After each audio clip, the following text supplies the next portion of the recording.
Et on rejoint notre correspondant à Jérusalem, Stéphane Amar. Bonjour Stéphane, on est donc entré dans le 10e mois de la guerre. Et pour les manifestants qu'on a entendus il y a quelques instants, le gouvernement n'est décidément pas à la hauteur.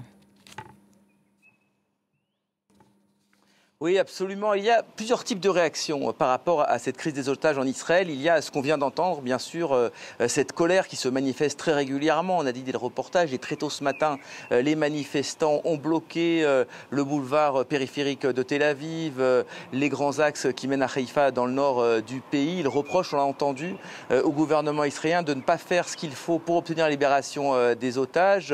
Leur colère est d'autant plus vive aujourd'hui que le Hamas fait savoir qu'il serait prêt à accepter une des principales conditions posées par le gouvernement israélien, c'est-à-dire de procéder à un échange d'otages contre prisonniers palestiniens sans pour autant mettre fin au conflit, sans que la trêve soit définitive. C'est une véritable avancée dans la négociation et ces manifestants espèrent que cela pourra déboucher sur un véritable accord. Mais il y a aussi des gens ici en Israël qui n'y croient pas beaucoup, qui constatent que le Hamas a refusé à plusieurs reprises de parvenir à un accord.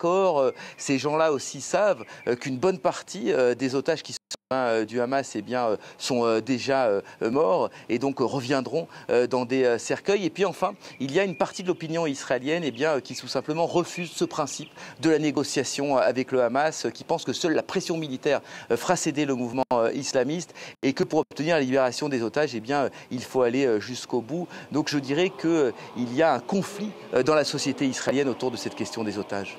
Et tandis que la guerre à Gaza se poursuit avec un coût humain colossal, la frontière nord d'Israël reste également au cœur des tensions. Oui, absolument, avec de nouveaux tirs de roquettes. Alors, c'est le même schéma depuis plusieurs semaines, une élimination ciblée d'un haut du Hezbollah par l'armée israélienne et puis en retour des tirs de roquettes. On sait que vendredi dernier il y a eu plus de 200 roquettes jeudi dernier 200 roquettes qui ont été tirées depuis le sud Liban vers le territoire israélien, également des drones offensifs.